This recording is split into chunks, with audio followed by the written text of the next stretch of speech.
請合掌。南無本師釋迦牟尼佛。南無本師釋迦牟尼佛。南無本師釋迦牟尼佛。請放掌。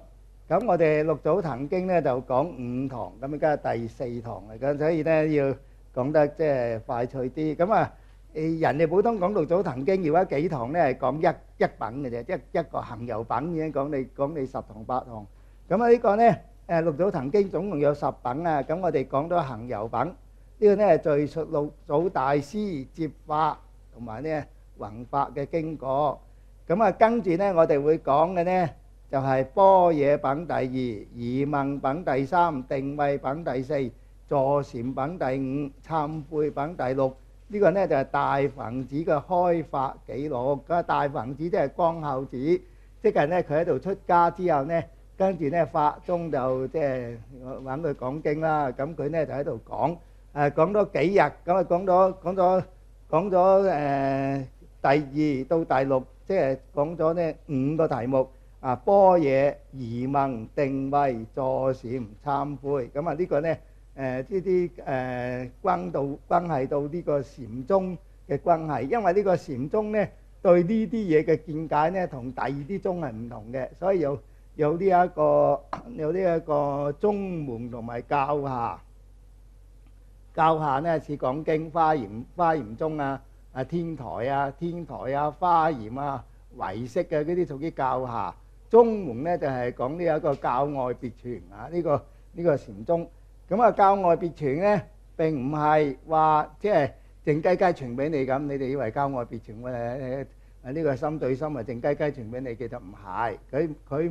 佢唔照一般嘅經典所講嘅嘢，所以佢咧要特別講明。咁啊呢個到第7機緣品第7就係講佢啲弟子嘅問德啦。機緣品、頓漸品同埋護法品呢3品都係弟子嘅問德。到付囑品咧就係第10，就係臨終嘅付囑。咁我哋咧而家講到呢個般若品第2，咁啊呢個咧就喺呢個第11頁11頁。咁啊呢個般若品咧就佛教全部都講般若啊，般若就係講智慧啊。智慧咧其實係空性嘅智慧咁解啊。你講親般若咧，其實唔係細緻辯聰，唔係廣東人。你有冇智慧啊？其實有空性嘅智慧咁解。點解要講空性嘅智慧呢？如果唔講空性嘅智慧，我哋啲人點解會有煩惱呢？因為我執着咗呢個世間係實有嘅，先至有煩惱。如果你唔係執着呢個世間係實有嘅呢，咁就冇煩惱。作虛空佛事，度如雲眾生，邊有煩惱啫？係嘛？好似發夢咁，夢裏邊有乜嘢咪照做咯，係嘛？呢個你人喺夢裏邊，咁你有得自主嘅咩？有乜嘢你咪做到你最好嘅咯？你而家冇錢使喎，咁啊睇下有幾多錢使幾多錢咯。究竟係食麵包啊，抑或去半島酒店，咁由你自己決定。我睇你由你個袋嚟決定噶嘛。咁你唔好因為你嘅錢多錢少而煩惱。唔係你拿住個袋裏邊得嗰10蚊，你又想去半島酒店，咁梗係唔得啦。所以呢，所有嘅嘢呢都係因為執着，即係人哋去半島，你又唔去半島，咁又唔得嘅喎，係嘛？即係以我嘅身份應該去半島喎，人哋都去咯，咁點解我哋唔會啊？借錢都要去啦，咁你變咗你咪一大堆嘢，咁啊變咗碌卡，我碌卡個個都係咁碌嘅啦，咁咪變咗碌到爆棚嘅時候，咁咪拜拜咯，咁啊冇辦法嘅喎，咁啊所以咧呢一個咧，就係佛教係講空性嘅，佛教一路講全部都係講空啊。呢個咧呢個太虛大師話我哋佛教咧，人哋問佢做乜嘢嘅，商家佬同啲商家佬食飯，商家佬問佢你大師你做盛行啊？我買空，係唔係炒花田喎？係買空，即係我將個空如來個空話俾你聽，我哋買空，因為佛教全部講空啊嘛。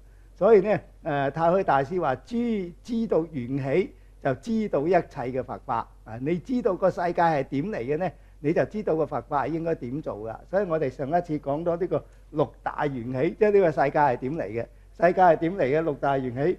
第一個呢個小乘嘅呢個業感緣起由業感緣起業感緣起第二個呢就真如緣起啦，已經係般若啦般若。第三個就係賴耶緣起，呢個已經係唯識啦。賴耶緣起第四個呢係如來藏緣起。呢個就係我哋要講啦。如來藏緣起就係禪宗啦。其他所有呢個就係禪宗，我哋要講嘅禪宗。跟住第五個呢就係法界緣起，呢個講華嚴啦。華嚴呢個第六呢就係六大緣起。六大緣起呢就講密宗啦，地水火風空，呢個係密宗啦。呢個係密宗所以賴耶緣起呢，呢個係淨土啦。禪淨密佛法修行不外乎禪淨密三樣嘢啫。因為呢所以呢我哋業感緣起，小乘講業感緣起，佢都係證到空性。小乘嘅呢叫色空觀色空觀，色空觀。我哋呢個空呢叫體空觀，體本嚟就係空嘅，體空觀，體空觀。咁呢個小乘同大乘有咩分別呢？大家都要經過四加行為即係由小乘由呢一個煖頂忍慧世第一法，最先佢修五停心觀啦。多貪眾生不淨觀，多親眾生慈悲觀，多痴眾生因緣觀，多則眾生界分別觀，多省眾生數息觀。咁跟住修完呢個呢，佢要入定先定後慧，佢要定。雖然呢最初話定慧都要修啦，其實係偏於定。偏於定嘅時候呢，你能夠入到定啦，你能夠譬如話你數息觀即係照呢一個智者大師講四個階段粗心住半個數到10分鐘唔亂嘅。咁呢個細心住半個鐘頭唔亂嘅。超過半個鐘頭呢，就要戒定，有時入到定，有時入唔到定。到呢一個生輕安、心輕安呢，呢個呢叫車摩拖嘅境界呢，呢個叫初禪未到地定未到初禪，即係初禪就定生喜樂地即係喺定裏邊可以產生啲嘢出嚟嘅定生喜樂地。二禪係離喜妙樂地三禪係捨念清淨地呢個四禪呢個三禪係離喜妙樂地。四禪呢就捨念清淨地。咁呢個呢係四禪八定。咁所以小乘呢坐到嚟車摩拖嘅境界呢，如果佢繼續坐落去呢，就變咗定生喜樂地，呢啲係外道定啦，變咗外道定。所以我哋要研究呢個呢，可以睇釋禪波羅蜜次第法門。呢個呢係智者大師喺23歲，佢見到法華旋陀羅尼靈生一會奄然未散之後呢，就走去雅公子、金陵雅公子、南京雅公子呢，同啲特官貴人講打坐，講咗8年嘅嗰啲講義嚟嘅，叫做釋禪波羅蜜次第法門。咁講極啲人呢都唔坐淨係得聽唔坐咁佢嬲起上嚟，走咗上去天台山嗰度寫呢個國清寺，寫呢個三大部寫個摩訶止觀法華文句、法華緣義。咁呢個呢個呢就係講咗成個呢個小乘嘅。咁好清楚啦。到咗車摩拖所以呢個係不定止觀嚟嘅。到咗車摩拖嘅境界呢，咁分開啦。大家都要到車摩拖嘅境界，無論你係修大乘或者修小乘，你都要入到定先啦，咪得個諗字有咩用啫？苦集滅道乜嘢？咁呢個小乘呢，喺呢個車摩拖境界之後呢，佢就去觀呢個四念處，觀生不淨，觀受是故，觀心無常，觀法無我。呢個呢就正小乘嘅果啦。咁呢個觀到純熟嘅時候呢，咁就有煖頂忍慧世第一法。煖呢就係鑽木水火，有少少暖啦。頂呢就係好熱喎。忍呢就係已經熱到冇得再乜嘢啦。世第一法呢就係着火就係着火之前一剎那。咁呢個呢就可以證道啦。咁呢個喺呢一個中忍嘅時候呢，就觀呢個四諦16行相。咁到上忍嘅時候呢，觀八諦32行相。咁呢個八諦32行相，即係上界又有四諦16行相，下界又有四諦16行相。呢個呢俱舍論講得好清楚嘅。咁呢個呢譬如話苦空無常無我，咁由四個方面去觀。集就係因滅集離，道呢道果行出。咁呢個呢由四個方向去觀。咁到呢個世第一法嘅時候呢，就觀到呢一個苦空無常無我嘅最嬲尾嗰剎那嘅時候呢，就縮短個觀賞嘅時間，縮窄觀賞嘅範圍。咁啊，直接咧就入去嘅時候咧，就見道16心啦，斷88品嘅見惑。跟住咧證初果，由初果到四果咧就斷81品嘅思惑。咁啊，見思惑斷咧證小乘果。所以有啲而家啲人咧，大乘啲人咧，而家全部都講四念處。我都唔知點解要講四念處。不過我哋好似佛經嗰啲又講四念處，叫我講四念處。咁啊，大乘咧就唔講四念處嘅，因為呢個四念處咧，四念處係小乘嘅37道品啦，即係你講都得，咁咪當小乘嘅嘢嚟講咯。但係大乘，因為佢呢個觀生不淨，觀受是苦，觀心無常，觀法無我。大乘特別係揾一句常樂我淨嚟壓佢噶嘛，即係常樂我淨，啱啱相反嘅嘢。我哋係講成佛性係常樂我淨。點解能夠常樂我淨呢？因為我哋本身有佛性噶嘛，你唔使喺外來嘅，唔使唔係根本就我哋自己本身到咗玄學説嘅境界嘅時候咧，我哋就自由自在啦，乜嘢都冇啊！所以我哋要證到呢個境界嘅時候咧，嗱小乘係觀呢個啦，觀呢一個要四加行位咧，佢就係觀呢一個四念處啦。啊總相念、別相念、別相念先，然後總相念四個一齊觀。咁啊呢個跟住就苦敵嘅呢個煖頂忍位世第一法。咁大乘咧睇空觀咧就當體即空啦。呢個就係觀個世界係空嘅，觀生不淨，觀受是苦，觀心無常，觀法無我啊，無常無我，苦空無常無我。大乘咧就觀常樂我淨嘅，因為點解咧？大乘係覺得所有嘅嘢當體即空。咁啊佢點樣能夠觀到所有嘅嘢當體即空咧？佢十住、十行、十回向啊！呢個咧，咁中間呢橛咧就係四加行位啦。要跳到初地啊，要十地嘅時候咧就四加行位。咁啊四加行位咧，《華嚴經》就冇立四加行位嘅，因為佢係講果位嚟嘅。四加行唔係果位，四加行係階段嚟嘅，即係一個階段。你由呢個十住、十行、十回向，一下子係跳到初地，由即係中間初地中間咧呢一段時間要觀嘅。呢個當體即空，咁啊觀乜嘢呢？觀視尋思啊，所有嘅都係視尋思、明尋思先，明尋思、視尋思啊，自性假立尋思啊，差別假立尋思，差別假立尋思。觀所有嘢都係個名先，概念支筆係個名嚟嘅。咁就有視啦，就有呢啲筆啦。呢啲筆呢係冇自性，你當佢有自性，因為你觀出嚟噶嘛。觀出嚟邊有自性？啲人都當佢冇自性。最後尾咧，大家都係空嘅。咁啊，所以咧，明尋思、自性假、明尋思、視尋思、自性假立尋思、差別假立尋思。咁啊，四尋視啊，四尋視。我哋講尋思唔係呢個尋思，尋同埋視呢個係定嚟嘅，即係 meditation 啊，即係你喺度觀咁解。尋同埋視，視咧就揾個原因叫做尋視啊，唔係尋思，唔係思維個思，而係視。係去揾佢都係叫做思維嘅，尋視都可以叫做思維嘅，但係比思維係深一啲嘅。佢揾咁啊，四尋視就證四如實智，四如實智啊，四尋視就證四如實智啊，證四如實智。所以咧呢個大乘啊，呢個小乘嘅咧色空觀呢個四念處，用四念處嘅四念處。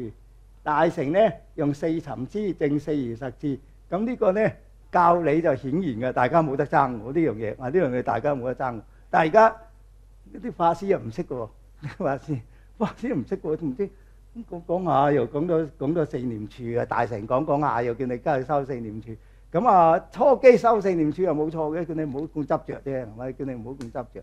但係你唔好咁執着，咁可以用好多方法啫。咁如果你收到呢個明尋思、視尋思、自性假立尋思、差別假立尋思，咁就唔執着噶啦，係嘛？所以點解唔一早叫你就收呢個咧？啊，所以咧古德嚟講咧，冇人叫你修四念處嘅。你咪成個圖書館，你成個三藏十二部，你走去翻下大乘嘅嘢，冇人叫你修四念處。我哋呢個同宋元明清冇人叫你修四念處嘅，智者大師冇叫你修四念處啦。佢唔會修四念處嘅，因為呢個係小乘。你一入就係入小乘嘅果，已經叫做觀生不淨，觀受是苦，觀心無常。大乘係常樂我淨噶嘛，所以你大乘一開始一切入嘅時候呢，就切入呢個所有嘢都係假嘅，名尋思、事尋思、自性假立尋思、差別假立尋思。所以呢個呢就係六大緣起啦。六大緣起呢，呢個係大日如來啦。呢個大日我哋本身就係大日如來。呢個名尋思、事尋名尋思、事尋思、自性假立尋思、差別假立尋思呢，巴能吞傾。咁呢個叫自輪觀嘅，自輪觀就係六大緣起。咁呢個個觀嘅呢係色啊，所以呢地水火風空色啊，呢個地能夠生一切嘢，水火風色，咁啊地水火風空色。咁呢個呢就係六大緣起啦。密宗最後尾用嘅六大緣起就係四尋思證、四如實智。所以大乘同小乘呢係唔同嘅嘢嚟嘅。所以呢個小乘人，呢個大乘嘅修行人呢，從古到今都冇人叫你修四念處嘅。不過而家好多人啊提出，哎呀四念處啊，咁啊梗係好講啦，咁梗係好講啦，實際嘅嘢啊嘛，咁啊，哎呀功生不淨，功受是苦，功生不淨咁你唔好結婚咯，咁好簡單，你話叫功到仲有不淨咁你避開人咯，即係縮埋一嚿咁，變咗自閉症。嗱功生不淨你咪自閉症係嘛？話地鐵嗰啲人隔離又污糟喎，但係一陣間又污糟，呢個又污糟，嗰個又污糟，嗰個街市又污糟，哇屋企又污糟，哇全部都污糟，咁啊即係咁啊點咧？咁啊整個氧氣囊自己困喺裏邊啊！你功生不淨，所以咧你咁唔係一定要攻到咁啊，未成功啫，你未成功啫，你而家成功都係咁嘅啦，你成功就唔不淨嘅啦，全部都不淨嘅啦。所以咧冇人叫你去功生不淨嘅，呢個小乘人教你嘅。咁啊，所以咧我哋學佛咧係要分大乘與小乘，即係唔好兩個嘢撈埋一齊啊。所以咧我哋特別講經嘅時候，我哋有大乘佛學概論、小乘佛學概論，我哋兩個分開咗，咁冇問題喎。我講四聖諦，講十二因緣啊，講呢個四念處，我哋分開小乘、大乘概論。我大乘咧講呢個四無量心，我話呢個咁呢啲唔同嘅喎。咁啊，所以咧呢個般若咧就係講一切嘅嘢都係假嘅，一切嘢都係空嘅。所以而家咧，我哋而家咧以前咧就冇古德就冇辦法證明嘅，而家到我呢一代咧就有辦法證明俾你睇啦，就係所有嘅嘢都係假嘅，因為咧所有嘅事物都係假嘅啊！我哋所有嘅事物，我哋宇宙大爆炸落嚟嘅時候咧，我哋係緣學說先，緣學說咧就係質子嘅100萬分之一再100萬分之一，咁啊質子咧係整個原子嘅10萬分之一。即係呢個咧係10萬分之一，10萬分之一啊！呢個10萬分之一，質子係佢100萬分之一，再100萬分之一，咁啊，所以咧呢一個緣學說咧係好細嘅，細到好細。咁呢個緣學說咧，緣學說咁啊，跟住咧啊，我哋變成有粒子啊，61種粒子啊，61種粒子就係包括光子啊、量子啊嗰啲，就係做啲粒子啊。咁啊，由粒子一路演變加落嚟咧，就變成呢個108種元素啦。我哋108種元素，咁啊108種元素，咁啊變咗有物質世界啦，變咗物質世界。所以咧呢一個108種元素，而家你每一樣嘢攞是但嘅一樣嘢，人又好，人係比較複雜啲啦，寫個方程式係長啲啫，咁解啫。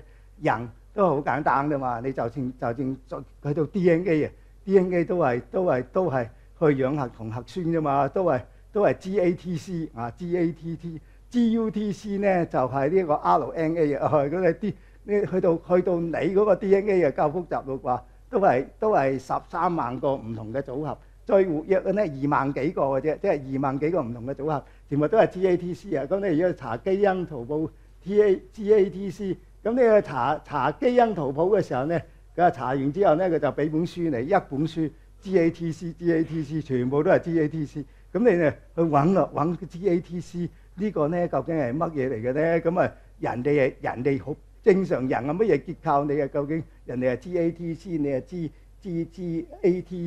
GATC， 咁你有病咯？我叫咁樣揾出嚟啫嘛。所以全部都係你最複雜嘅嘢都係 GATC 同你搞掂啦。所以咧你講啲筆咁嘅成分組合，全部都係一合相。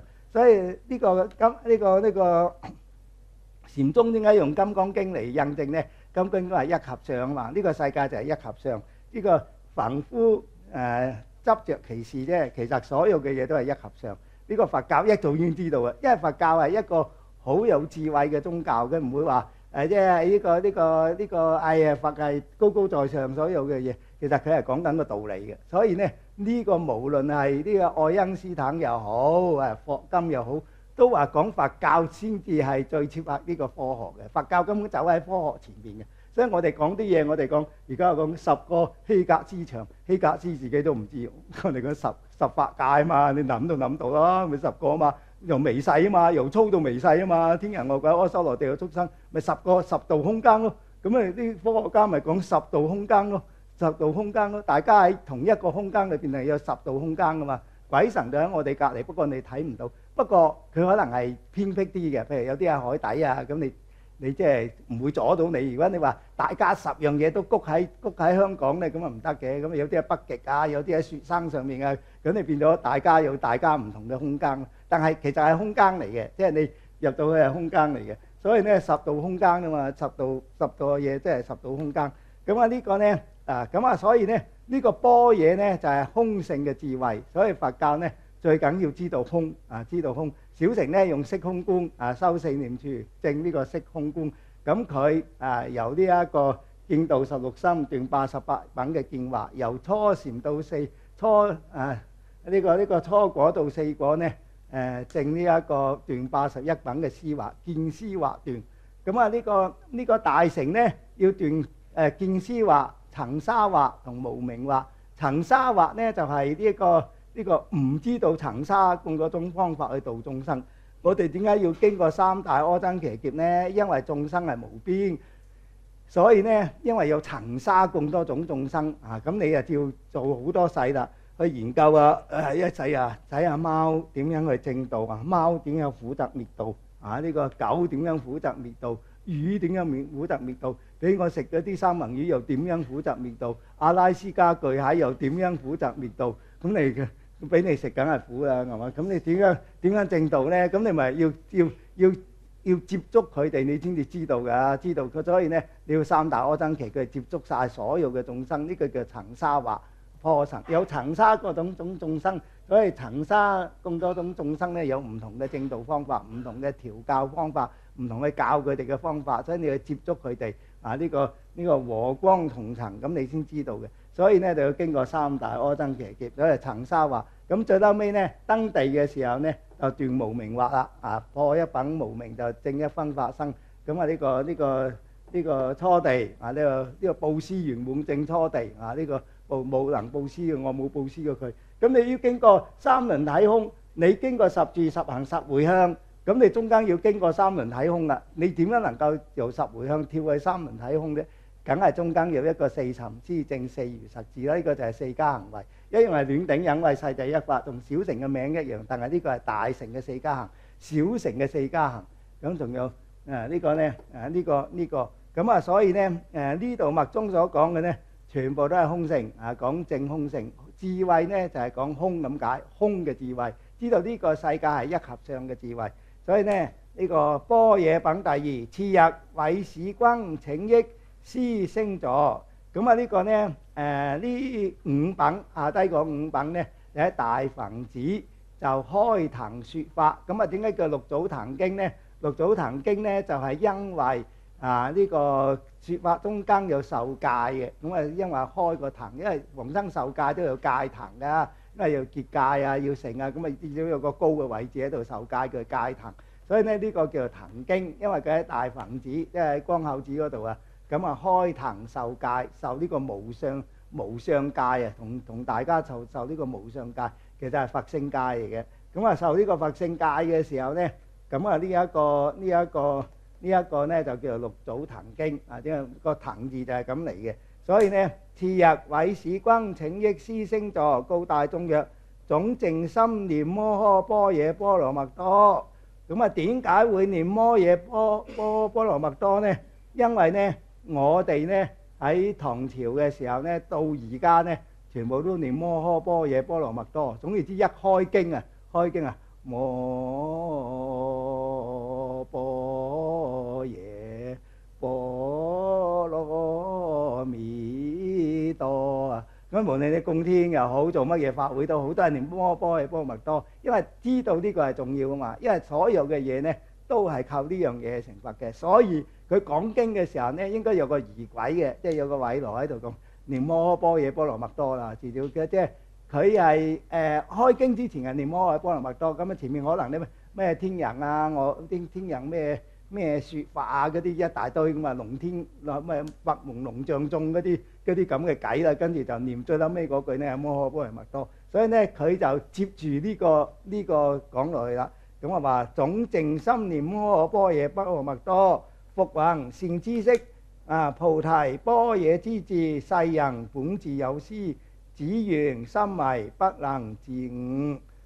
雖假大善知識是道見性，當知愚人智人佛性本無分別，只緣迷人不同。所以呢呢個如有智，吾今為說摩訶般若波羅蜜多法，使願等覺得智慧，至心諦聽，吾為願說。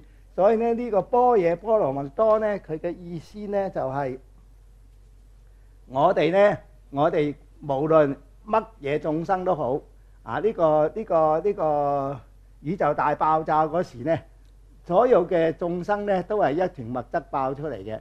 因為呢團物質呢係一匙羹咁大啦，同佢包含咗成個宇宙嘅質量同埋重量，即係包含到。咁你話點解包含到宇宙重量同埋質量呢？因為你話呢個質子只係10萬分之一啊嘛。如果叫咗10萬分，就係個個都要分10萬分之一，咁你淨係要質子，咁嗰啲全宇宙嘅質子加埋都未夠咁多，都未夠咁多，因為全部都係空噶嘛。所以我哋呢個世界全部都係空嘅，其實係氣球嚟嘅，吹脹咗嘅啫。人你認識到佢呢，其實係空嘅。所以正式嘅物質呢，一團物質咁多。咁爆出嚟嘅時候呢，變成後邊呢啲山河大地變成呢個呢個邊係玄學說跟住係61種粒子跟住就108種元素啦。咁啊變咗呢有物質啦，呢個元素嘅時候就變咗有星球啦呢個玄學說咁即係兩隻啦，一隻開元，一隻閉元啦，霍金講噶嘛一隻係變兩隻，佢一隻變兩隻，所以可以量子傳輸就咁緊咧，一隻變兩隻啫嘛。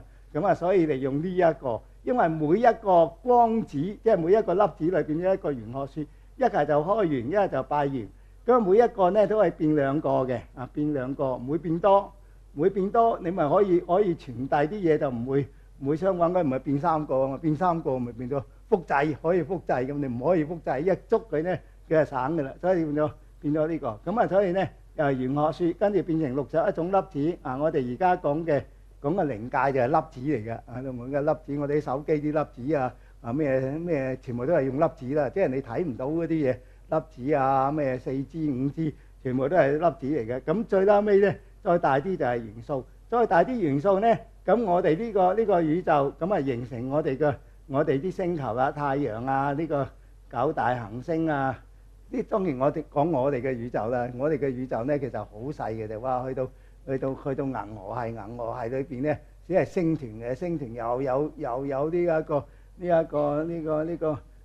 一路帶上去，咁呢個睇呢個法界安立圖呢個楞嚴經就知㗎啦。咁所以呢，我哋有咗個地球之後呢，就因為啲隕石撞佢，咁有窿啦，有窿嘅時候呢，咁就有水啦，有水積咗啲水喺度因為佢有大氣層嘛，有水喺度。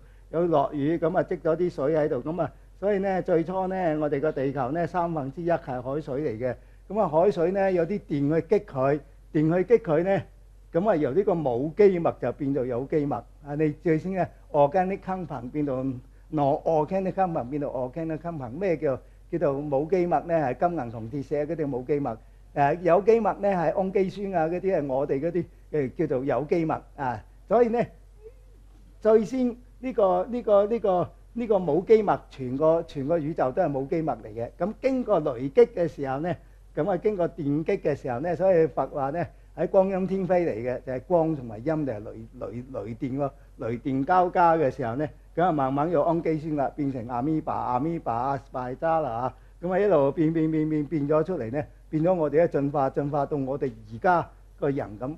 咁呢個進化呢？呢個進化係咪就係我哋就係由星星變出嚟呢？咁又唔係，因為中間有啲外星人呢，佢飛落嚟噶嘛，外星人飛落嚟咁改造下基因將你改下，就聰明過動物咁多。點知你啲人啊唔知道感恩，你走去食啲動物，其實咧改錯咗，你改叻咗你就走去食啲嘢，去食咩刺身啊，食咩壽司啊嗰啲咩，哇！呢個茹毛飲血，哇！所以咧你呢啲人咧所以咧其實所有眾生都同我哋一樣嘅，所有眾生嘅構造都係同我哋一樣。所以咧我哋咧由冇機物變做有機物呢個當然唔好理外太空人落嚟改造先啦，其實好多班外太空人落過嚟嘅。咁我哋睇下馬呢個好多嘅。咁呢個咧呢個唔好講呢啲字啦。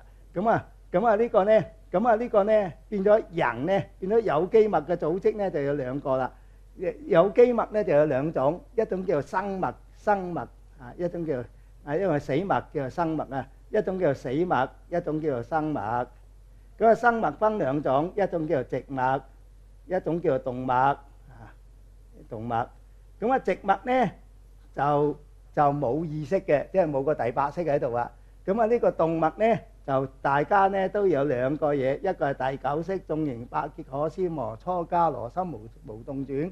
無論係蚊啊、曱甴啊、烏蠅啊、蛇蟲鼠蟻啊、三文魚啊、阿拉斯加巨蟹啊，全部都有第九識嘅。所以我哋食佢咧，即係壞咗佢個生命。咁有第八識呢個白色七色綠色五色五色。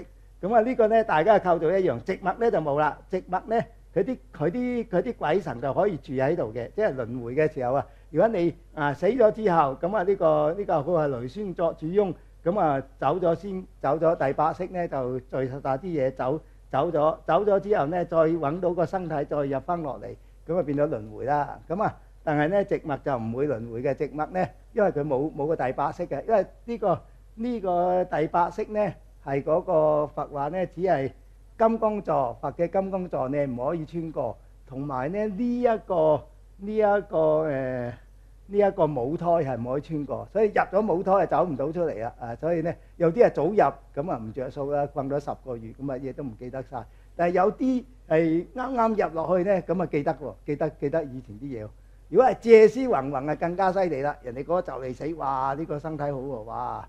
呢個咧咁跟住就捐咗入去，捐咗入喺人哋個身體裏邊，因為叫借屍還魂，即係你嘅第八識入咗人哋啱啱死咗啊，佢啱啱嗰個前個走咗，咁你入咗落去咧，你嘅借屍還魂。咁咧，佢記得曬啲嘢所以咧呢一個咧所以咧第九識，所以呢一個咧第九識咧就係佛性呢個都係佛性。佛性咧就係玄學説玄學説咧即係數碼101010開元拜元啊嘛呢個何其數碼本嚟清淨，何其數碼本無污染，何其數碼本無生滅，何其數碼能生萬法。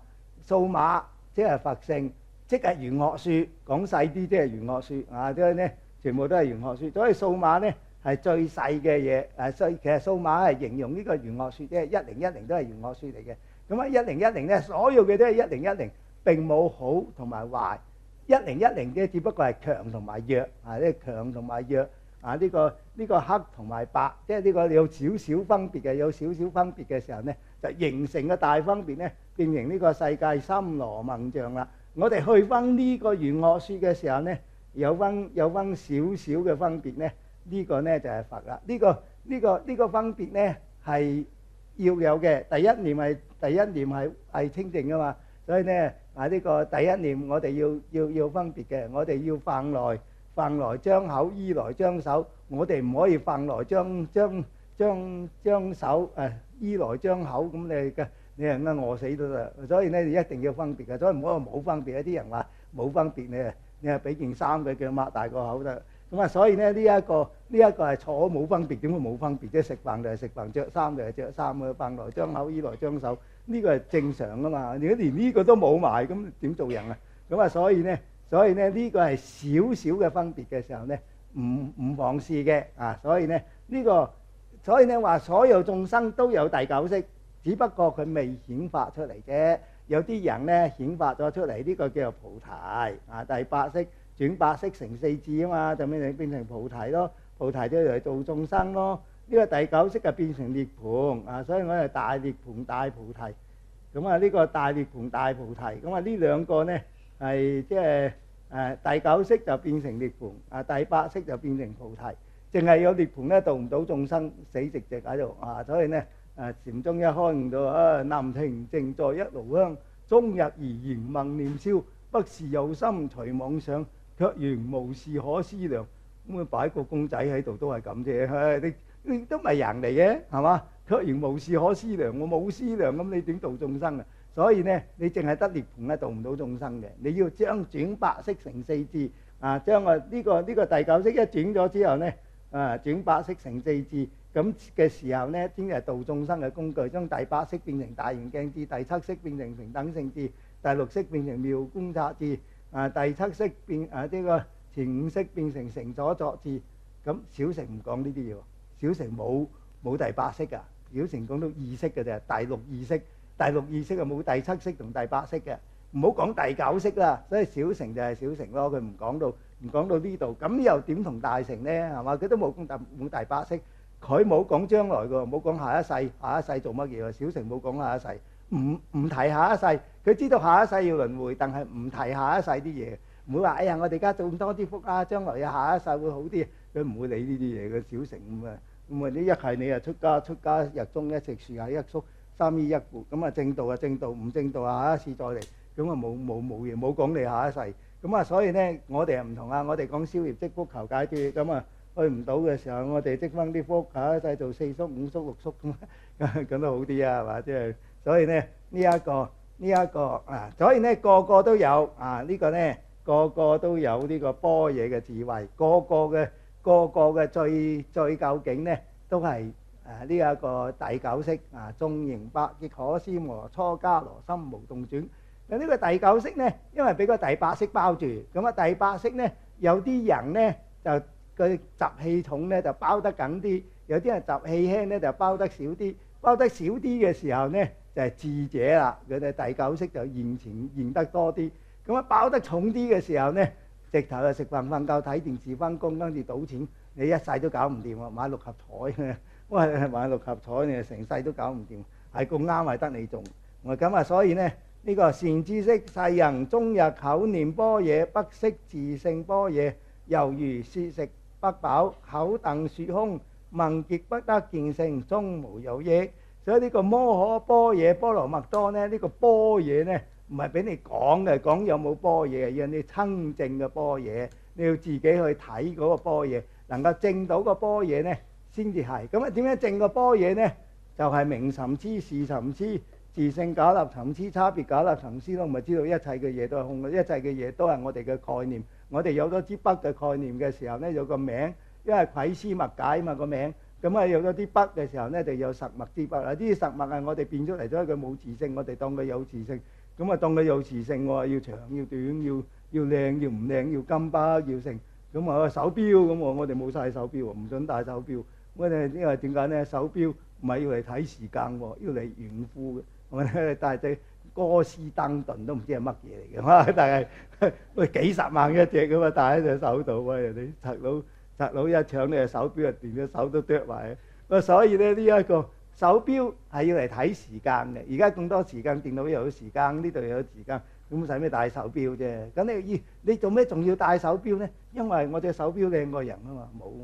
個人生得醜，咪戴隻手錶嚟遮下醜啊！我仲有啲靚㗎，咁啊，所以咧，如果係靚嘅咧，就唔使戴，乜嘢都唔使戴。所以咧，呢個咧，就係整色整水。咁啊，所以咧呢個唔要你親證，要你自己去證嘅。所以咧唔能夠講，淨係講係冇用嘅，説食不飽啊！所以咧呢一個講幾耐都冇用嘅。咁啊，所以咧禪宗就舉出一個例子啊，佢係個賊佬咧就係有個仔又係做賊㗎啦。咁啊，佢爸爸你做咩唔帶我去偷嘢啊？個爸爸就話好啦，我帶你去偷嘢，今晚帶你去偷嘢。咁啊帶佢偷嘢嘅時候咧，咁啊去到個有錢佬屋企啦。咁啊見到個衣櫃喺度啊，打開個門，你經入去啦。跟住咧拍埋道門，咩鎖住佢。咁跟住有賊啊有賊啊咁。嗰啲人啊走曬，成家人起身。我話個仔喺裏邊都唔知點算好。咁諗下，咦，笨老鼠叫喎。咁啊啲出嚟，咁啊吱吱吱吱吱咁啊啲誒有錢佬啊叫個丫鬟，叫個丫鬟攞啲蠟燭去睇下佢入邊係咪個杯葉櫃係咪有老鼠，咁佢一吹熄啲蠟燭，佢就走咗出嚟，走咗出嚟，丫鬟啊嗌有賊有賊，咁啊跟住咧就走啊，咁啊人哋就追佢啦，即係知道有賊嚟噶嘛，啊追就見到個井喺度，咁啊有嚿石，佢攞起嚿石就掟落個井度。咁啊！啲人咧就掛住，賊佬跌咗落井喎，咁啊跟住去圍住佢，圍住個井啊走甩咗啊！翻去就話俾佢爸爸聽：你想害死我啊！啲賊佬咧冇得搞嘅，呢個要自己生嘅經驗，呢個最好嘅教育方法。你自己要親證先至得噶嘛！你點解賊佬啊話俾你聽點樣走點樣避都冇用噶？咁你要自己諗噶嘛！所以咧絕處逢生。唔到絕處你唔會逢生咯喎，所以咧你自己識諗辦法去解決，咁啊呢個先至係最好嘅。諗唔到咪俾人捉咗，你咪又係一個教訓，仲好教訓。踎下之後諗多啲計又喎，所以咧呢個唔係叫呢個係禪宗講嘅禪師講嘅公案，就係叫你咧絕處逢生解。所以咧幾耐都冇用嘅，仍會要自己去。所以咧與師見齊，感師半德。咁啊攞人哋啲計嚟講啊，攞人哋啲嘢咧。你都冇用嘅，因為咧與師見齊，感師半德。咁啊，你每一個人嘅開悟咧，唔可以重複嘅，啊唔可以。可能老和尚你話杯子跌落地響聲鳴的狂心當下識係嘛？呢個你叫你攞隻杯屋企啊掟幾多隻都唔開悟啊，掟落去杯子跌落地響聲鳴的虛空粉碎也，狂心當下識。掟多兩隻啊！痛着手打碎杯，家破人亡兩虛空。春到花開處處秀，山河大地盡如來。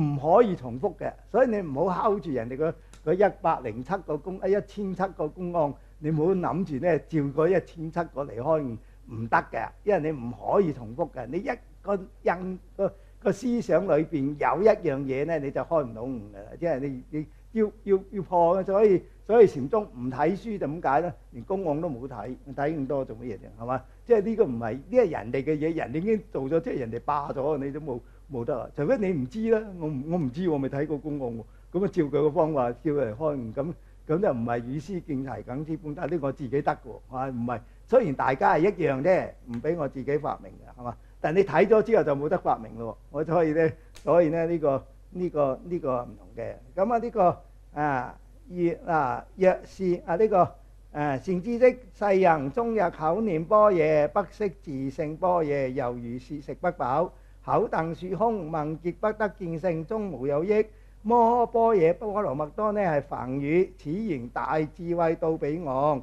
呢個般若波羅蜜呢個般若就係智慧，波羅蜜多就係到彼岸。般若波羅蜜呢就係大智慧到彼岸，都係到彼岸嘅時候呢，就係證到三輪體空啦，就叫做到彼岸，因為呢已經係盡㗎啦，已經係盡啊！證到圓覺說呢，你係盡啦你證到呢一個61種粒子，證到108種元素都未盡呢個呢口念生行，如幻如化，如露如電。口念生行則心口相應，本性是佛，離性無別法。何名摩訶？摩訶呢係大，心量廣大，猶如虛空，無有邊際，亦無方圓大小，亦非青黃赤白，亦無上下長短，亦無生無起，無是無非，無善無惡，無有頭尾。諸佛剎土盡同虛空，世人妙性本空，無有一法可得，自性真空，亦復如是。所以呢話我哋呢個呢空性呢就係我哋嘅心裏邊，我哋嘅心圓覺說嘅心，圓覺說嘅心呢就係話我哋嘅心，無論我哋嘅心有幾大，圓覺說呢就有幾大。呢個圓覺說嚟講呢，呢個圓覺說一隻兩隻，咁呢一隻兩隻，咁呢個一隻兩隻呢，佢呢個係100萬分之一再100萬分之一喎。咁所以呢呢一個呢全部都係空間嚟嘅。換呢個空間幾大呢？圓覺說就幾大㗎啦。即係呢個空間幾大，圓覺說幾大。究竟有幾多隻圓覺說呢？咁而家我哋未清楚，呢個科學家又唔清楚。究竟係一隻玄學說變成咁多玄學說啊，抑或好多玄學說，每個人都有玄學說啊？要幾多？究竟宇宙裏邊有幾多隻玄學說？咁啊，呢個仲有排搞，搞多一千幾百年都未搞得掂，因為呢個太微細啦。但係佛經裏邊話俾你聽咧，玄學說咧係遍十方嘅，你個空間有幾大，玄學說就有幾大噶啦嚇。所以咧，玄學說咧應該就係譬如話你32個位咁啊，1010101010111000，所以咧所有嘅嘢咧都係一樣嘅。所以呢個三胞太虛啊嘛，呢個咧即遍呢個遍十方，因為佢呢一個咧你有幾大佢就幾大噶啦，成個嘢填滿晒你嘅。所以咧十方世界咧不離我哋嘅心啊！我哋嘅心咧就係小宇宙，出邊咧就係大宇宙。我哋嘅小宇宙、大宇宙咧係一樣結構嘅啫啊！大家係幾多隻？係咪每一個眾生都分到幾多隻玄學說咧？咁啊唔知喎。你覺得玄學說應該係好多嘅，應該係好多，因為佢比呢個粒子啊，比呢個元素更加細。元素已經無限無量咁多咯，咁你玄學說就更加無量冇數咁多啦。咁啊應該就有個數量嘅。咁啊係咪每個眾生都唔同咧？每個眾生都唔同數量咧？咁啊係喎。啊有啲 DNA 唔同啊嘛，隻唔同啊嘛。豌豆同埋人咧就係最接近噶啦。倉鼠同埋人又接近喎。啲玄學說即係啲 GATC 啊，啲即係 呢個 DNA 嘅時候啊 ，DNA 嘅時候接近。咁啊，所以咧呢一個咧三胞太虛。咁啊，我哋只有而家講咧就係玄學說，所有嘅嘢都有玄學說，就算係死物佢都有玄學說喎。不過玄學說係枯死咗，因為佢冇第八識啊嘛。冇第八識嘅時候咧，呢個玄學說喺裏邊，咁佢咁咪變枯實咗咯。咁啊，所以就叫做死物咯。咁如果你呢個有第八識嘅時候咧，可以將個第八識嚟轉佢，咁佢成日會變噶嘛。呢個成日會變噶嘛。嗱，呢個第八識成日會變。第六識、第五識。如果第八識呢一個咧係喐嘅，咁呢隻玄學說就會喐喎。如果你話啲死物嘅時候咧，呢嚿粉刷嗰度冇咗第八識嘅時候咧，冇嘢喐喎，冇嘢喐咪死咗咯，即係死物咯，變咗死物咯。個玄學說又唔喐嘅喎，即係要大家都有玄學說，不過唔喐喎。所以咧印度教咧就話呢個輪迴啊，連死物都輪迴埋喎。你個人木獨下一世變到木頭啦咁嘅，你個可以咁樣輪迴嘅。不過佛教就唔主張咁輪迴嘅，因為你唔可以變到死物噶嘛。雖然大家有玄學說，但係佢唔會生物變到生物，唔會變到死物嘅所以唔使驚。咁啊，大家同一級數嘅嘢人咧唔會變到烏蠅、曱甴啊、蚊啊嗰啲，即係因為我哋已經進化咗啊嘛。即係因為佢嗰個嘢咧。唔可以儲藏我哋咁多嘢，會唔會變到植物咧？咁又唔會喎，即係人會變到植物咧。植物嗰個 DNA 咧，嗰個份量唔夠我哋儲藏咁多資料啊。所以咧呢個，所以咧你出邊冇咗第八識咧，呢個就係死物；有第八識就係生物嚇。第八識咧就係母胎唔可以穿過呢個死後來先作主翁啦。呢個講唯識咯。咁啊，所以咧呢個個生物而家講眾生。所有嘅眾生，即係個生物啦，呢個生物咧都有個第八識，都有個第九識。咁呢個第九識咧係活嘅死物嘅第九識咧係死嘅，死物咪第九識，佢係玄學說嘅，咁咪第九識。咁啊，所以咧佢係死嘅。咁啊，個個都有。咁啊，呢一個咧係三胞太虛，即係咧呢一個玄學說咧，同宇宙嘅玄學說咧係一模一樣嘅。所以呢個玄學說點解同宇宙係一模一樣咧？就係話呢一個咧講我哋而家我哋偉大發明咗呢個量子傳輸我哋呢一個玄學說咧我哋而家有幾粒玄學說啦1000 101010101010。咁呢個玄學說咧，我哋咧可以大可以細。因為同出邊大宇宙嘅玄學說咧係一樣嘅，同宇宙嘅大玄學說係一樣嘅，所以咧十方法界裏邊咧都係玄學說嚟嘅，即係你嘅玄學說同出邊嘅玄學說一樣。咁而家就係講我哋起心動念嘅時候咧，我哋起心動念，咁啊放射出去啦。我哋好似呢個放射啲信息出去。咁呢度有個人造衛星，佛就係人造衛星，接收到你啦，接收到你啊！我而家咧要身體健康，我而家你講醫病先啦。我而家咧要醫好美國嘅人嘅病，咁即係希望咧美國個親戚嘅病好，咁佢知道啦，咁咪要整落去美國度啦。呢度美國個親戚個病就會好。咁你呢個咧感應咧就係呢個量子傳輸喎。我哋同佛感應，所以咧我哋呢一個玄學説咧，同出邊嘅大玄學説咧係一模一樣嘅。所以我哋嘅心咧就係整個宇宙啊，即係而家好似好唔明嘅，我都唔係好明嘅。不過未到啊嘛，咁啊我都唔係好明嘅啫。不過可以咁樣諗啦，即係你同出邊嘅玄學説，所以你就可以喐成個宇宙啦。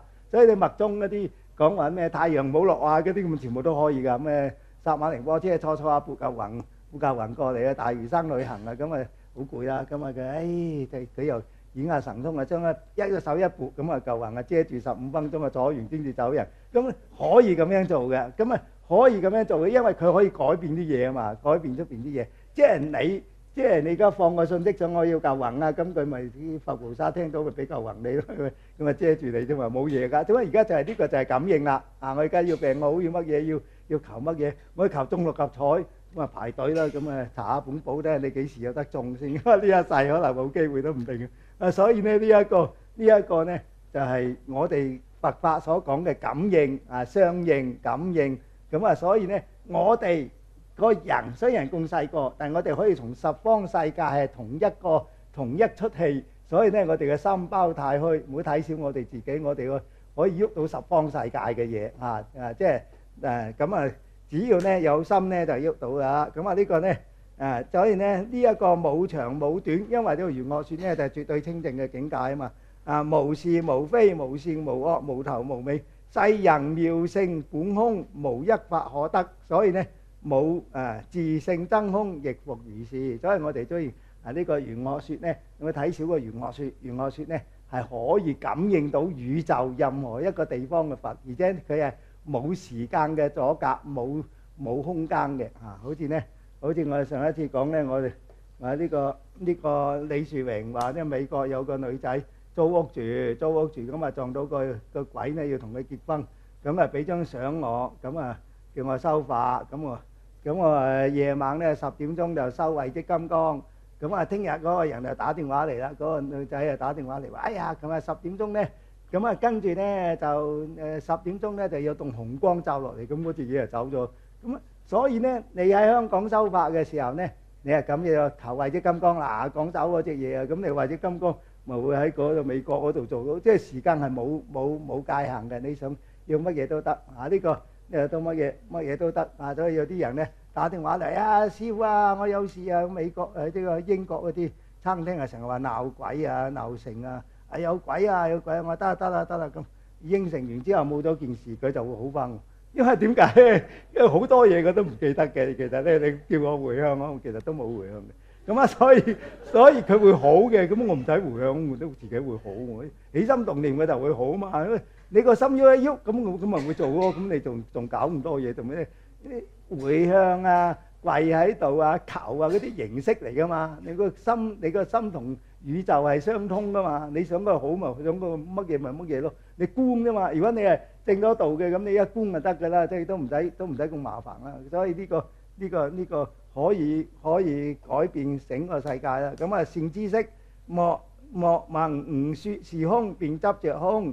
第一莫着空呢個呢，所以呢就話啦，大聖說空法，呢個龍樹菩薩中觀裏邊講，大聖說空法鄧破諸有執，若弘執着空，諸佛所不化。所以話俾你聽，空呢係破除你嘅執着咁解，一切皆空。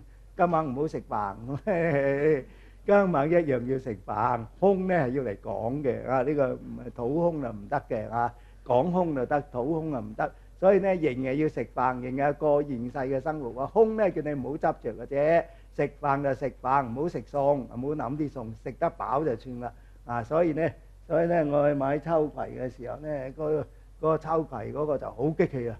哇，賣16蚊一包，哇，隔離嗰個賣8蚊3包，嗰啲邊食得㗎？食得喎，秋葵都唔係要嚟食嘅，大家唔好食嘅，咁你去食邊好食啫？黐腍腍。不過佢有益咁解啫嘛，有鈣質啊，又可以醫胃病啊，醫糖尿病，啲人要嚟醫病咁啊，要嚟食啊嘛，你冇話好唔好食？咁啊，所以咧，你唔好諗住佢好唔好食，諗住嗰樣嘢對身體有冇益，係嘛？你有冇益？有益你就食，冇益你就唔好食。所以咧，嗰啲眾生血肉夠好食啊！我唔知好食，我食過啊嘛。咁樣我就知道佢好食㗎。但係食嚟做乜嘢啫？同佢種業係嘛？同佢做業咁啊，做業咧，大家殺嚟殺去咁啊，殺無了期係嘛？啊，幾好食咁，大佬唔知幾好食係咪先？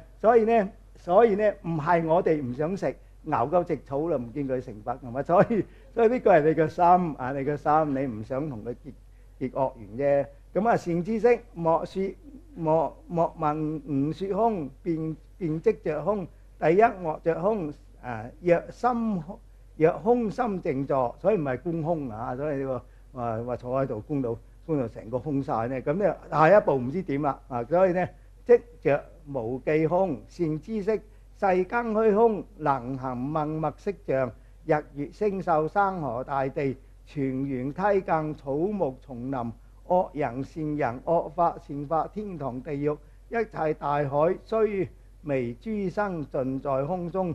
世人性空，亦復如是。所以一切嘅空呢，其實呢裏邊有嘢嘅。所謂我哋叫做空呢，係因為有玄學說，最細嘅玄學說，呢係質子。質子呢係呢一個核子嘅10萬分之一。咁啊呢個玄學說呢係呢一個質子嘅100萬分之一，再100萬分之一。咁呢個梗係冇細到冇得再細。如果你所以呢呢個呢山河大地全部都係空嘅。咁啊，所以呢空呢並唔係冇嘢，空裏邊呢真空，但係佢係妙有，佢有玄學說。呢個點解叫做妙有呢？因為佢可以變一切嘅嘢。何其自性本來清淨，何其自性本無動搖，何其自性本無生滅，何其自性能生萬法。萬法都係由玄學說變出嚟，所以呢個妙有。佢要乜嘢就有乜嘢啊！呢個先叫妙有啊嘛，先夠妙啊嘛，係嘛？佢有錢就變錢啊，要銀啊變銀，咁先至夠妙噶嘛。咁啊，善知識，自性能行是大，萬法在諸人性中，若見一切人惡之與善，盡皆不取不捨，亦不染着，心而虛空，名之為大，故曰虛空。所以一切嘅嘢，無論你係二邊，唔好着二邊，唔好着善惡美醜啊！呢個美同埋醜呢係冇界限嘅啊！呢個非洲嗰啲人啊，擠隻碟佢越擠越大，擠到個口唇咧好似哇越擠越大，越大就越靚咁啊！因為又箍住條頸，越箍越細噶嘛，越細就越靚噶嘛，點會唔知？咁你攞嚟做乜嘢啫？咪以前係紮腳啊，紮腳越細越靚啊，紮到唔識行路啊最靚。咁啊，所以呢一個盡皆不取不捨啊，心而虛空，名之為大啊！呢個智人心行又迷人，空心靜坐，百無所知，自稱為大，此一輩人不可以語。咁後邊嗰個機緣品嗰度呢，就有度量有伎倆，能斷百思想，對境心不起，菩提日日長。咁啊呢個慧能聽到之後呢，話慧能沒伎倆，不斷百思想，對境心素起，菩提怎麼長？咁啊，所以呢唔係空性就係菩提嚟嘅。咁啊，將呢猶如虛空遮大面，咁啊唔得嘅。咁啊，善知識啊，心量廣大，周遍法界，用即了了分明，應用便知，一即一切，一切即一，來去自由，心體無際，即是般若。所以呢，你話由呢一句説話嚟知道六祖究竟乜嘢境界呢？六祖係可以用到呢個般若智慧，佢可以改變宇宙任何嘅嘢，佢可以知道過去、未來、現在所有嘅嘢都係喺佢嘅掌握之中。因為點解呢？玄學説遍宇宙啊嘛，所以佢可以遍宇宙，去任何一個地方去做乜嘢都得。呢個就係佛嘅境界啦。不過六祖人哋話六地啫喎，係嘛？咁啊呢個唔知佢幾多地，自己佢都冇講，都唔可以講，係嘛？善知識，一切智慧，一切般若智，皆從自性生，不從外入，莫錯用意，名為增行性自用。一增一切增，心量廣大海，大事不行小道，口莫終日說空，心中不了此行。恰此凡人，自稱國王，終不可得，非吾弟子。唔可以話哎呀我開悟啦，我開悟啦，呢啲輕生嘅常客，唔係佛嚟嘅。你唔好話邊個話開悟就係未開悟嘅，邊個話自己係佛就唔係佛。所以知呢個世界就好易變嘅。開悟嘅人唔敢話自己係開悟。如果敢話自己係開悟，如果徒弟話師傅開悟嘅，咁你唔糾正咧，即係默認。咁你徒弟話你開悟，咁你咪要糾正佢，揾到未一對得㗎，唔係即係啲人你叫你做菩薩，菩薩，哇你開好開心，咁呢個都唔得㗎，咁啊唔係呢個菩薩咧，初學菩薩，呢個初行初發心嘅菩薩啫，唔係大菩薩，同嗰啲摩訶薩咧冇得比。咁你要糾正先得㗎。你見你個菩薩咧，聽到鬆毛鬆翼，其實咧咩係菩薩嚟係嘛？咁所以咧。你話初發心菩薩，個都可以叫初發心啦，學佛就叫菩薩啦。咁善知識，何名般若？般若者，同形智慧。呢個一切處所，一切時中，念念不如，常行智慧，即是般若。其實咧冇執着所有嘅相咧，一念如即般若住，一念智即般若生。世人愚迷，不見般若，口鄧說空，心中常如。常自然我修般若，念念說空，不識真空。般若無形無相，智慧心即是。若作是如是解，即名般若。所以呢，般若呢，你個心裏邊有計劃嘅，已經唔係般若，因為你個心一有計劃，已經唔係般若。咁而家試問邊個冇計劃？即係梁振英都有計劃，咁啊邊個冇計劃啫？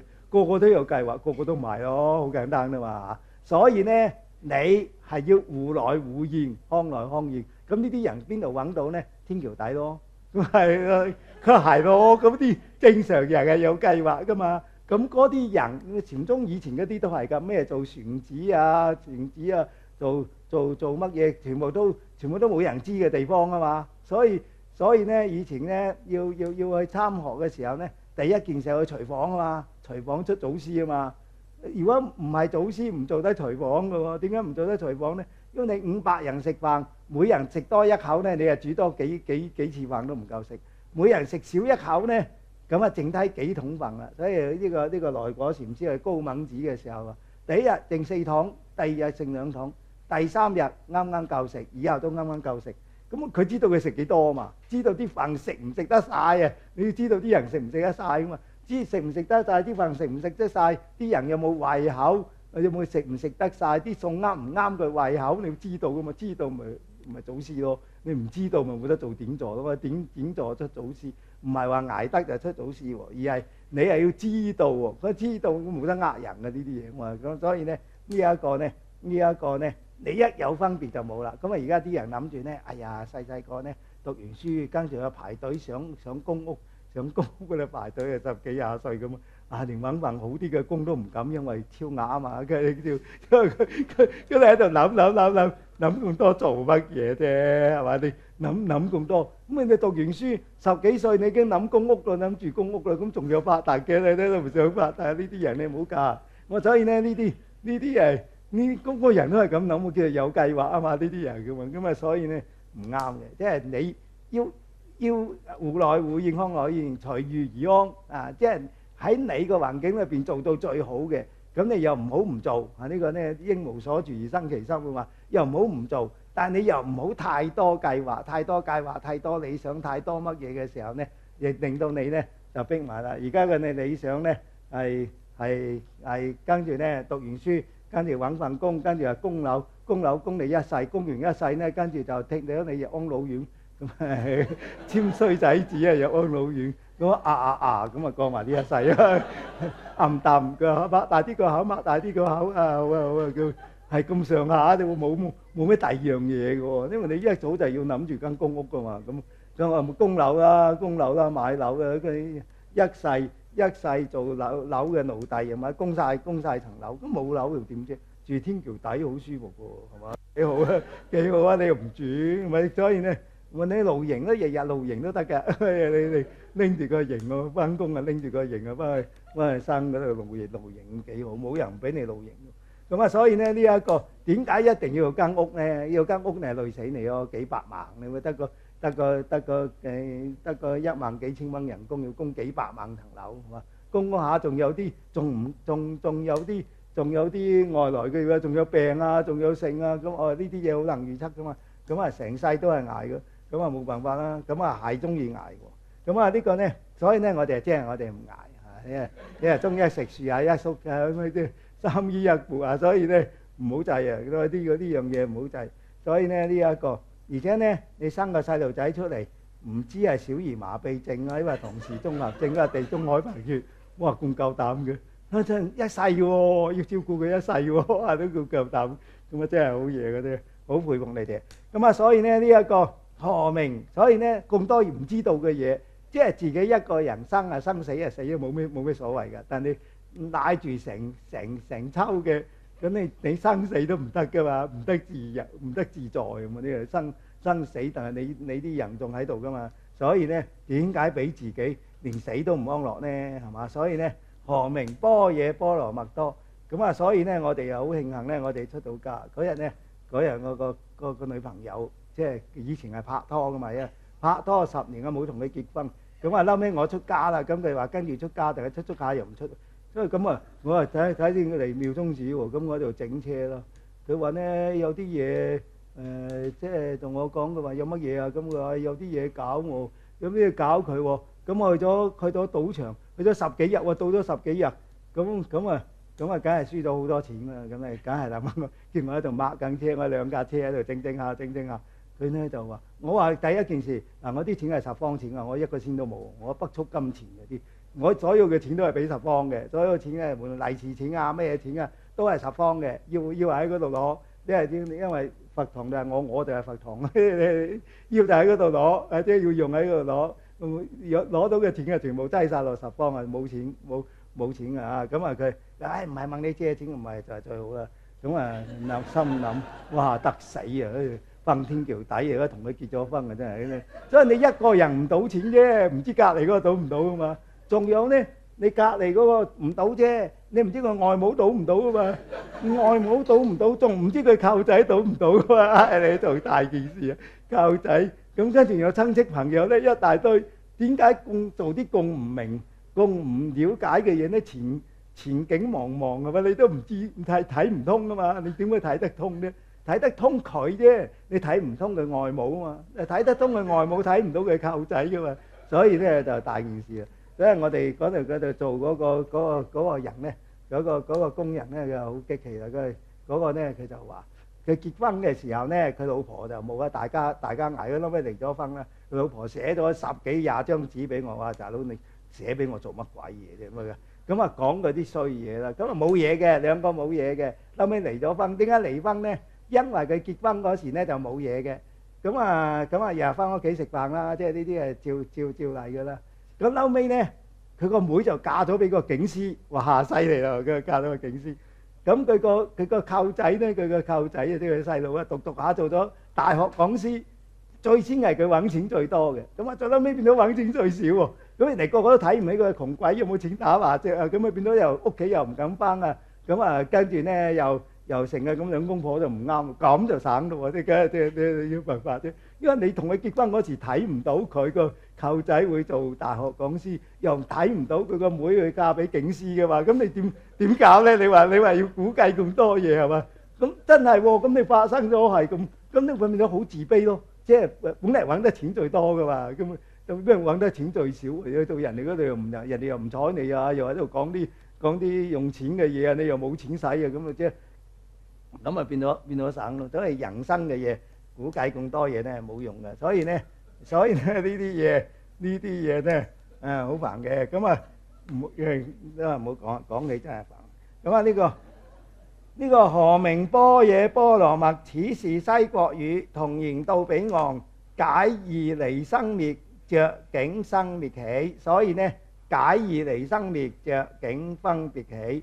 咁邊個能夠唔着境呢？你都要着㗎，你唔着，你老婆要着係嘛？你唔食飯，你老婆要食飯㗎嘛？唔同話冇錢咪打餓七咯，咁你唔同㗎嘛？你一個人，所以咧呢個睇嚟咧唔好唔係世界冇人先係大件事。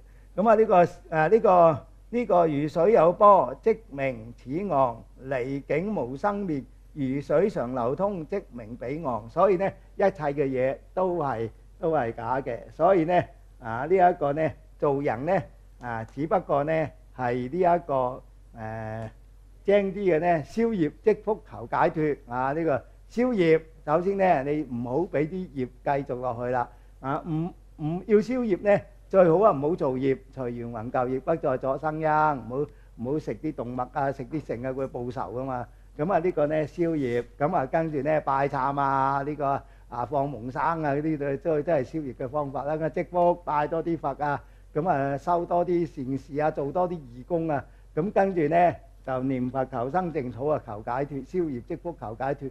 咁安安定定過埋呢個世，你消業積福，自然咧就唔會有不測之災。因為你點解咧？呢消業你又唔好做咁多業咯，咁自然冇嘢揾你啦。而家放蒙生黐食嗰啲嘢，咁跟住咧積福包括息福啦。冇錢唔好使咯，唔好碌咳咯，啲咳個月清咯，啲咳數個月清咯。你唔好俾佢拖到下個月先得嘛，成日話免批咁教死啦，係嘛？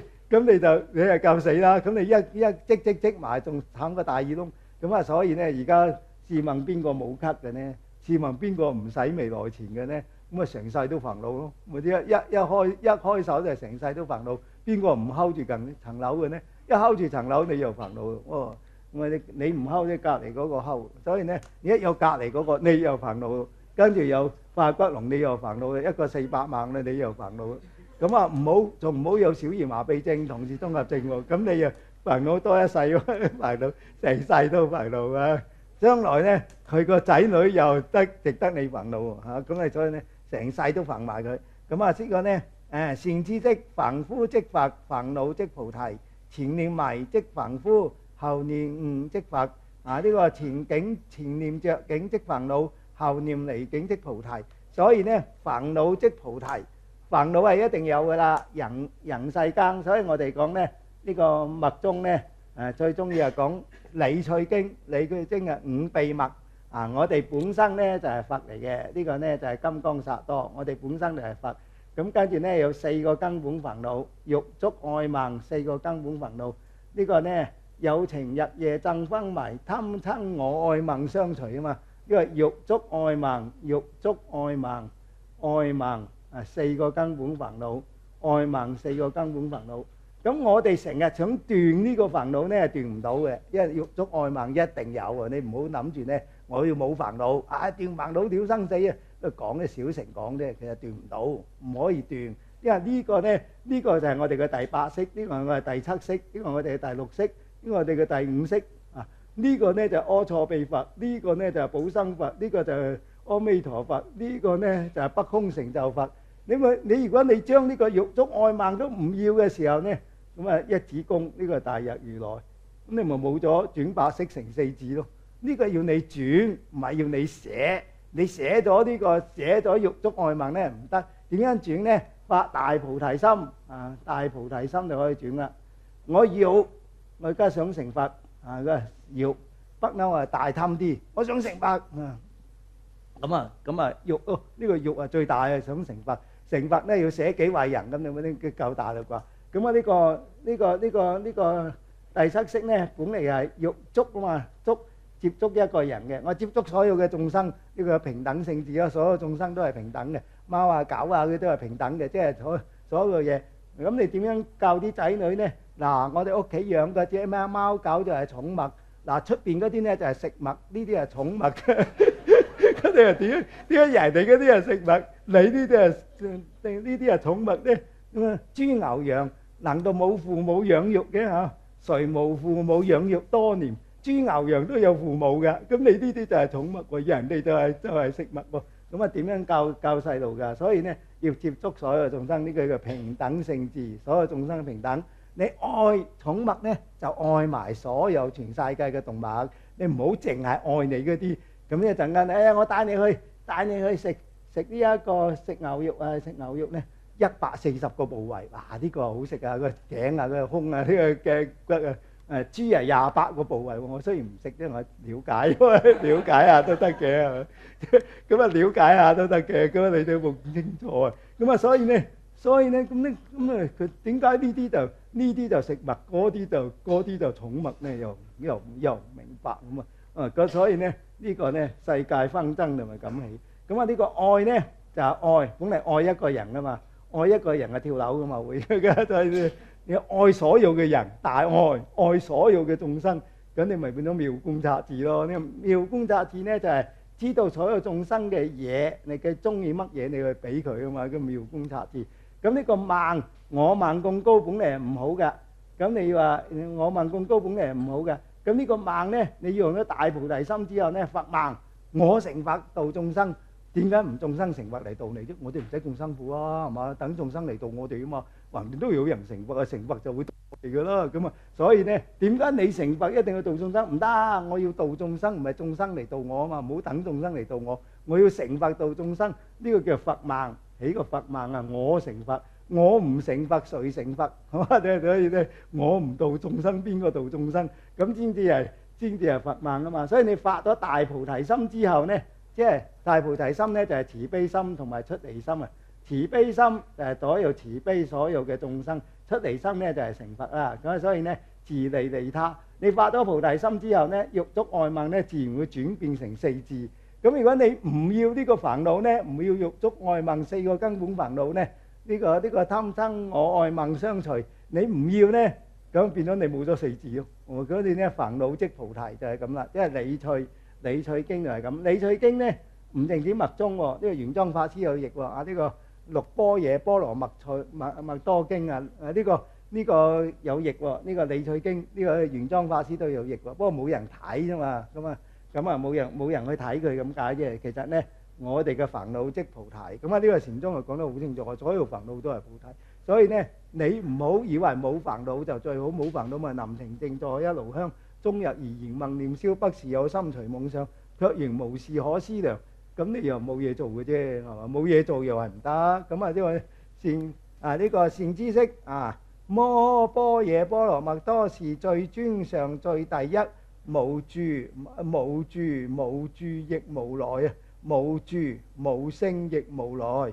三世諸佛從中出，常用大智慧打破五蘊煩惱。曾勞如此修行，定成佛道，變生毒為界定慧。所以呢，禪宗嘅修法呢，就係呢一個如果我哋講呢，發大菩提心就可以呢轉白色成四智。咁呢一個我哋嘅欲觸愛盲四個根本煩惱成喺我哋度啦。咁禪宗用乜嘢方法呢？禪宗就用冇分別嘅心。冇分別嘅心係點呢？冇分別嘅心就係參話頭，餃子有佛性，餃子冇佛性。總之食飯嘅餃子冇佛性，瞓覺又係餃子冇佛性。呢個餃子有佛性，餃子冇佛性。人哋問你食咗飯未？餃子有佛性。人哋問你未食飯啊？嗰個餃子有佛性，喺餃子冇佛性，係講呢兩句嘢嘅啫。即係因為呢個嘢咧要填滿你嘅心，填滿你嘅心咧，你就唔會增長個煩惱啦。你就成個萬法歸一，全個心咧都係得餃子有佛性，餃子冇佛性。咁啊等機會啦，等人哋搏你一下，坐地鐵嗰時跌親啊，咁跌親你就開悟啦。呢個杯子跌落地響聲鳴嚦嚦，我呢個呢個人撞落地下響聲鳴嚦嚦，虛空猛碎也狂心當下息。咁你就一撞咗之後呢，前面未嚟，後面未嚟，中間咪空性咯。所以你即係全部做一念噶嘛。所以後邊舉個例子呢，就係嗰個開悟嘅經過呢，佢開悟好多次嘅。開完好多次啊！咁啊後邊再舉例。咁啊呢個呢就係話你做一個念頭，所以佢哋嘅方法係好簡單嘅啫。方法係絕對簡單嘅，不過你問題你做唔做嘅啫。呢個淨係餃子有佛性，餃子冇佛性咁啊！以前呢有個人去參禪，跟個禪師參禪，個個女人嚟嘅，咁啊教佢咧由他去啦。咁啊呢個古仔都聽得多啦。咁一陣間參下禪咧，喂你老公有外遇啊，由他去啦。啊個仔浸死咗，由他去啦。開完咯，咁好簡單啫嘛。樣樣嘢都唔掛心嘅，做唔乜嘢。所以咧只能夠用一個心，唔可以用兩個心。所以咧呢個咧就係參話頭，因為最先本係六祖話咧，我此法門以無念為宗，無相為體，無住為用。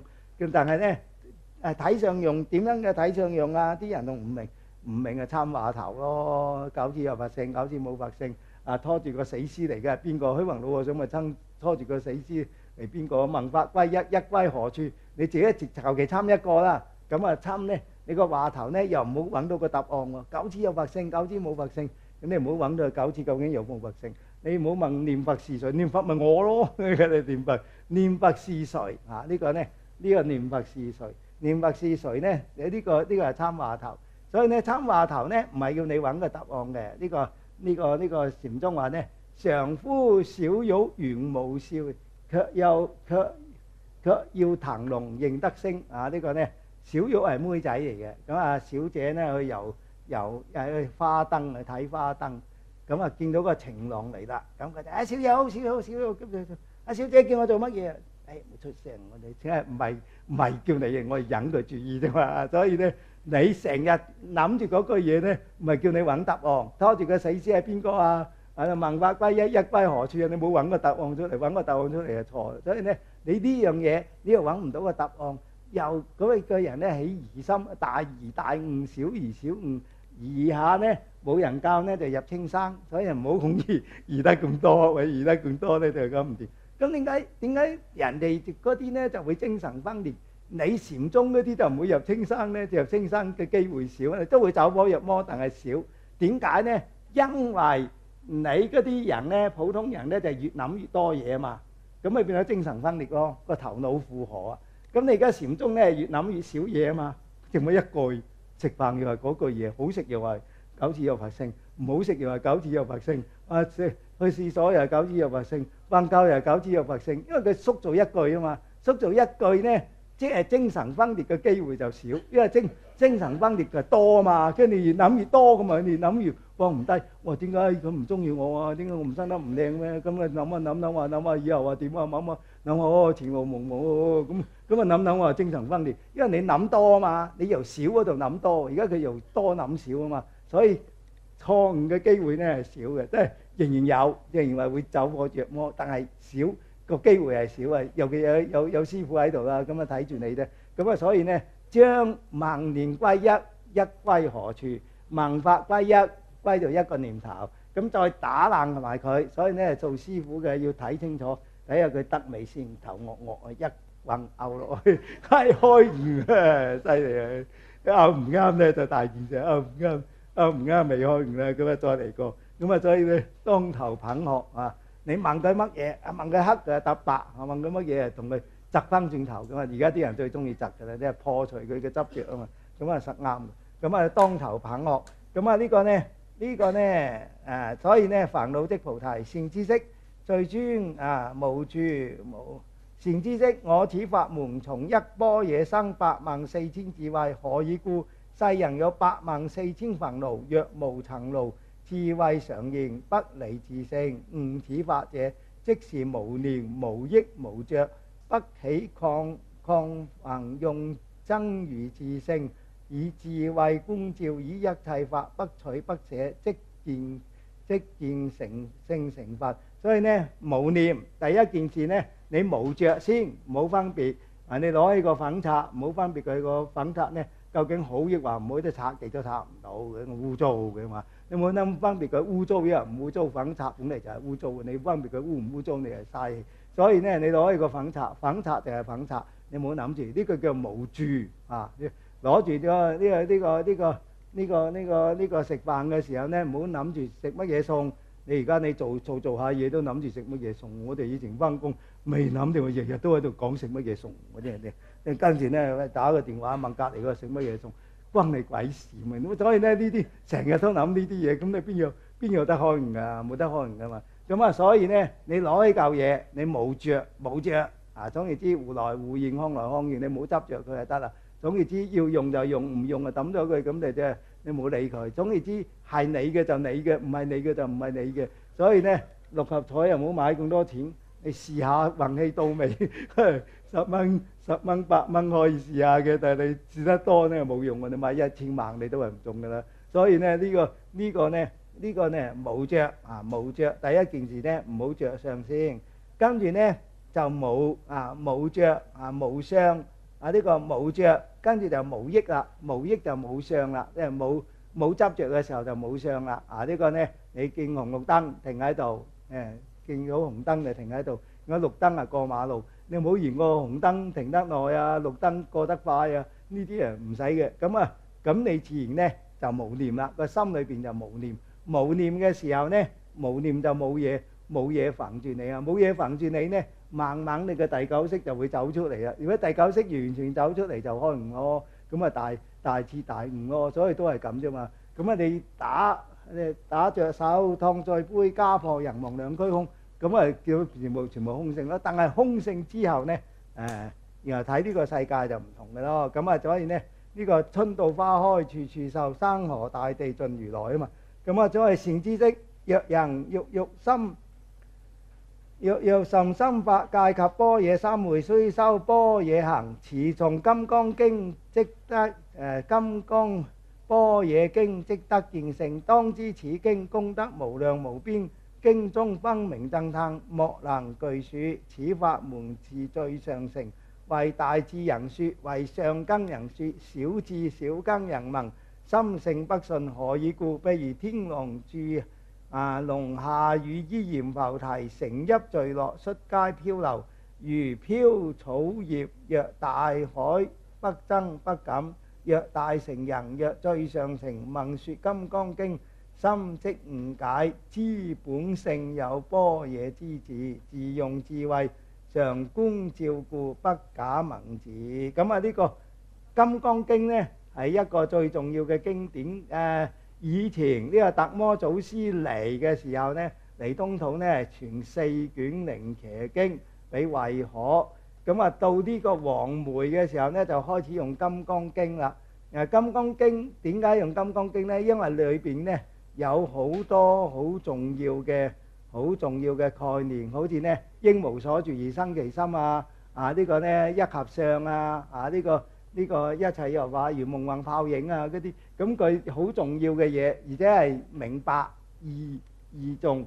咁啊經過蘇東坡啊，又寫啊，又抄啊，又念啊，咁啊變咗全個都用金剛經啦，用金剛經嚟印證。咁啊金剛經咧最後尾變成延命經。咁啊有人咧就落咗地獄咧見到閻羅王咧就話乜你受完都可以嘅，可以增加嘅，你翻去念延命經啦。咁啊咩叫做延命經啊？金剛經咪即係延命經咯。咁啊因為有個人咧就嚟死，咁啊有個朋友咧已經係做咗鬼差，咁啊落嚟捉佢咧話你壽元已經盡啦，啲閻羅王叫我嚟拉你啊。咁啊又問佢有冇辦法啊？呢仲延命經啦？咩叫延命經？咁啊仲咩幾多部延命經？咁啊請人誦都得嘅，咁我就咪請人誦咯。咁啊第日嚟嘅時候呢個鬼差話你功德圓滿啦，誦到咁多次金剛經啊，唔拉你啊咁。所以呢呢一個金剛經咧叫做延命經，所以呢個個都有金剛法會啊。呢個何石有金剛法會，香港精舍有金剛法會，以前都念嘅，而且可以補缺啊，補缺，因為你念漏咗啲經呢，可以補缺。咁啊呢一個金剛經，所以呢呢個金剛經呢一個好短嘅經，我2個鐘頭講完，喺網上面有2個鐘頭講金剛經講晒。咁啊呢個不過都係可以講好耐嘅，可以講好耐嘅。咁啊講起碼嚟講呢，講30-40堂啦。咁啊要真正講嚟講，《六祖壇經》起碼講1年咁啊。所以呢善知識小根之人啊，呢個聞持頓教猶如草木。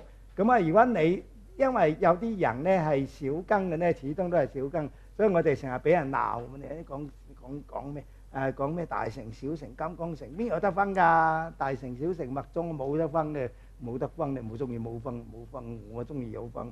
所以咧呢個嘢咧，你成日會俾人鬧嘅。有啲人你根本點講佢都唔信，佢信小乘就係小乘，信乜嘢就係乜嘢。所以咧只能夠咧中意你嗰啲人就喺你嗰度聽，唔中意你嗰啲人咧就唔會聽。所以咧有啲人好中意你嘅，但係有啲人好唔中意你嘅。呢個世界上係咁，我冇辦法嘅喎。咁你有咩辦法？咁啊只有你唔能夠樣樣都圓滿噶嘛，係嘛？即係樣樣都圓滿。所以咧呢個特首咧曾鈺成話俾都唔做啊嘛，梗係唔做啊，咁弊嘅咩係嘛？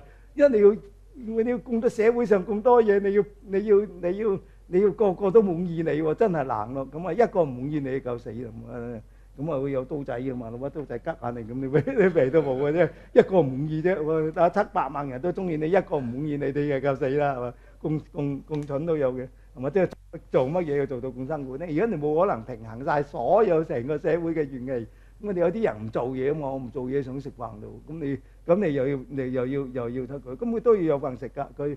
佢都有權利要食飯，但係佢又好有權利唔做嘢喎。咁你有辦法啫？你冇辦法㗎。咁你唔佢又唔做嘢，又想食飯，你又俾飯佢食，啲人會鬧你喎。所以呢樣嘢好難做嘅。咁啊人都係好難做㗎啦。不過呢樣嘢更加難做，你要平衡咁多個更加難做。所以而家社會進步咗咧，全世界都亂，唔係淨係香港啊，全世界都亂，因為啲人有青出啊嘛。以前做皇帝嘅冇斬頭，誅九族，咁啊乜事都冇，一聲都冇。而家冇權啊嘛，冇權啊，做皇帝做乜嘢都冇用啦。咁啊全世界都出聲咯，嗰啲唔做嘢嗰啲又出聲，做嘢嗰啲又出聲，有錢又出聲。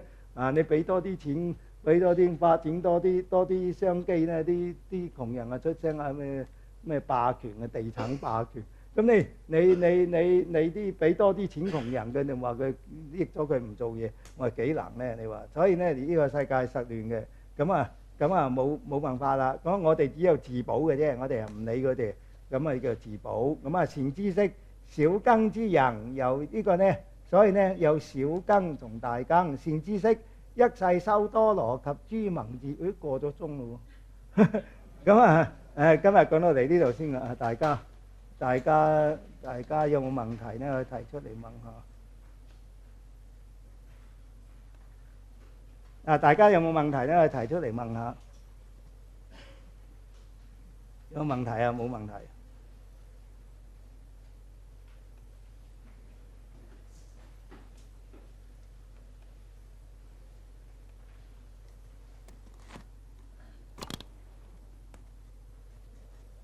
我哋回向，眾生無邊誓願度，煩惱無盡誓願斷，法門無量誓願學，佛道無上誓願成。